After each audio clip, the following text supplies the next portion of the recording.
So this will be the second part of the study design lecture, and we'll cover the experimental study designs in medical research.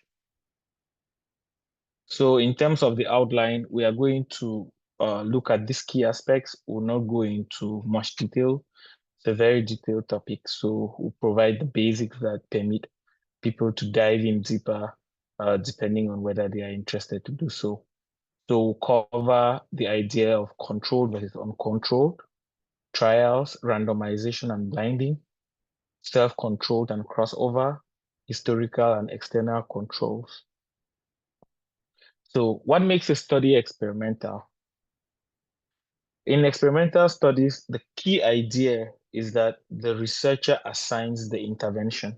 And the intervention can be a treatment, a procedure, a psychotherapy, surgery, or whatever intervention that someone can assign to a group. And unlike in observational studies, where the researcher is basically just observing without doing anything, in experimental study, the researcher is actually intervening and doing something. So that's the key difference between observational study and experimental studies. When you think about experimental studies, think about the researcher assigning an intervention or doing something to the participants. So the purpose of this is to test whether that particular intervention of choice works or not. And to be able to do this, you can select one group or another, which we are going to see in subsequent slides. And if you are doing this in, for example, animals, like veterinary medicine is called veterinary clinical trials. But when you hear about the word clinical trials, often it's really for human subjects. So when you're doing the study in humans, it's called clinical trials, and often in the setting of the hospital, which is the reason why it's called clinical. So compared to observational studies, we'll see why experimental studies offer a stronger causal inference as compared to observational study designs that attempt to do that. So the next concept is that of controlled versus uncontrolled trials. In controlled trials, you are going to be comparing the intervention between a treatment group and a placebo group. So as we can see here, for example, in a typical controlled trial, you have two groups, one group that takes the treatment and another group that takes the placebo. So the placebo is something like looks like a treatment, but is really inactive. It's a sham. It's not real. You are just using it to compare to in assigning the two groups. So you give one group the placebo, which is something doesn't work, and then you take something like the treatment, which is the real thing that you want to test. And we'll see in a minute why you want to divide the participant in these two groups to be able to do that.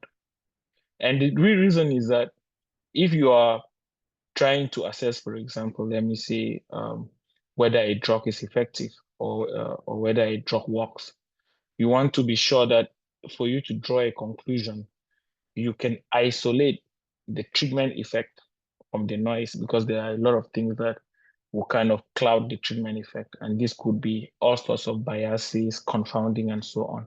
And so by taking participants and dividing them into the group that takes the treatment and the group that takes the placebo, some of those effects that can cloud it can be separated. And this permits you to truly isolate the true treatment effect that is due to that treatment, and not due to other factors that could be clouding you from looking at the true effect itself. And so by introducing the idea of a control group, we are more likely to determine the true effect as compared to a trial where you do not have a control group.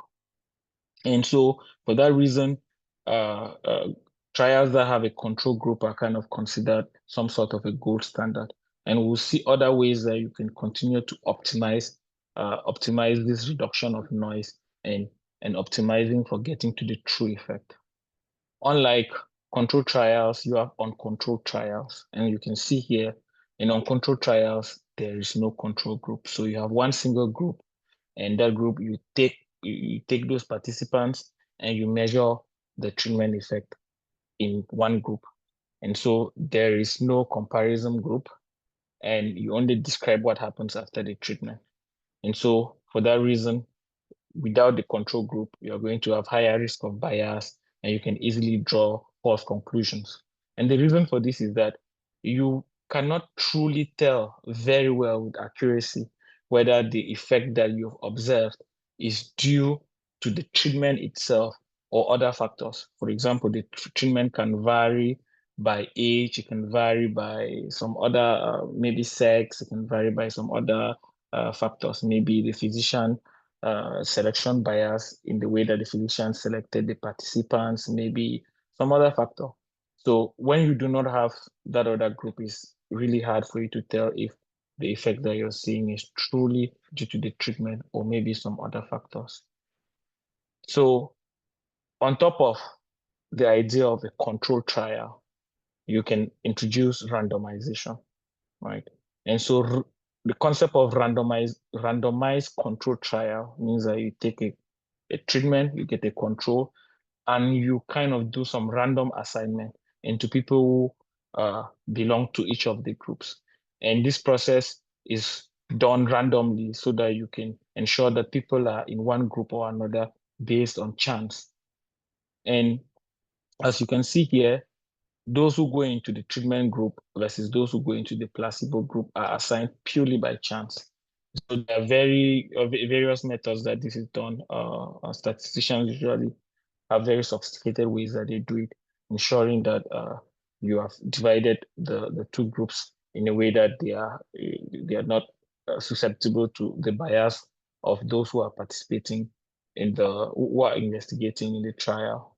And so what you usually have is you have one group that gets the treatment, the other one that doesn't get, and then you follow them over time. And by randomizing, as mentioned in the last slide, you reduce selection bias. And selection bias here is the fact that if, for example, you ask the doctor to pick the patients that are going to the treatment group or into the placebo group, they might pick participants and based on their own view of things or on their own perspective. So you can have patients that have poor prognosis going into one group more than patients who have less prognosis. And so they can introduce some bias.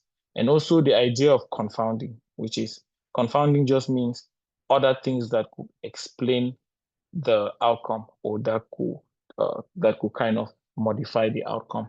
So by randomizing, you kind of distribute those variables that could confound the treatment effect into two groups, and in that way, you eliminate them by distributing them across different groups. So the next image here shows you how a typical randomized control trial is set up. So at the beginning here, you select subjects that meet a certain inclusion criteria that you have to define very clearly, particularly when you're preparing your protocol. And then you administer your intervention, or if it's treatment, in the case of a treatment, to both those who are in the treatment group, who are the experimental subjects, and those who are the controls, and then you observe the outcomes.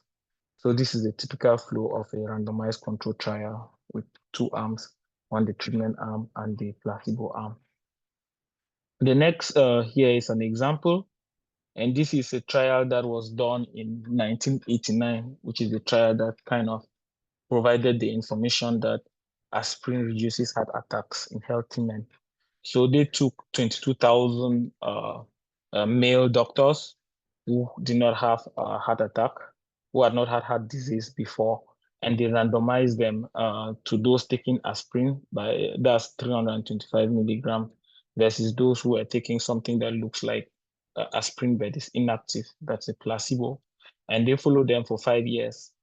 And what they realized is that in the aspirin group, they noticed 255 heart attacks per 100,000 year, and in the placebo group, they had 440,000 heart attacks per 1,000 year. So this study provides very strong evidence that aspirin reduced heart attacks by up to 44%, and you can see that they had a very statistically significant p-value.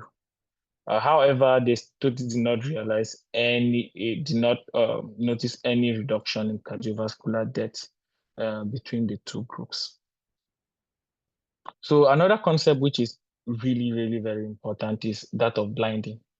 So even by randomizing people into the treatment and the placebo group, there is still some bias left. You have not totally eradicated bias, because if you do not, if the patients know what they are taking, or the doctors who are providing who are looking over the trial know what each participant is taking, it might influence the way that the trial flows.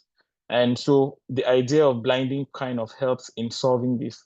And so in blinding, you have two kinds of blinding. The first kind is a single blind. And so you have the participants in the treatment and the placebo group. They don't know. Both group, people who are in both groups do not know what they're taking. And this is very important for several reasons. The first is that it reduces the biases that we mentioned, like selection bias. And one very important thing is that it also solves the problem of the placebo effect. So the placebo effect is something like, if someone knows that something is kind of going to help them, then due to some sort of their belief, they kind of get help. And we even use this in the clinic. Sometimes someone comes and you've done an x-ray, let me say for back pain, you've done an x-ray, and you can't really kind of find out pathologically where the problem is. You can give them something that is not really intended for that. And sometimes patients come and say that, oh, they are already doing great, the pain has gone away, and so on. So that effect is always there, and it's good to find some way to eliminate that effect from from interfering in the assessment of the treatment effect. So by doing a single blind, in this case, you can solve the placebo effect quite well. But you are still left with the effect of the bias that could be introduced by the investigator, knowing that knowing what each of the participants in the different groups are taking. And so in that case, you do a double blind study where both the investigator and the participants do not know what each individual in each of the groups is taking. There's even another form of blinding called triple blind, and that involves also blinding the statisticians or the data analysts that are in the study. I think that is quite rare, but Prof. Don and Prof. Chu can tell us maybe at the end of the presentation. I've never read a paper with that. And so by blinding, this helps to prevent expectation effects that I've mentioned, and the bias interpretations. And also by blinding, you ensure that there is objectivity in the trial. People are not bringing their own perspective and perceptions in the course of the trial. The next concept is that of self-controlled and crossover trials. So in self-controlled trials, each of the participants serves as their own control. So you compare the intervention before, you compare the treatment before and after your intervention. So you take the participant before you give your intervention, you assess the factor of interest for you, you give the intervention, and you assess after. So each participant kind of somehow serves as their own control in that setup. The next type of control trial is a crossover trial.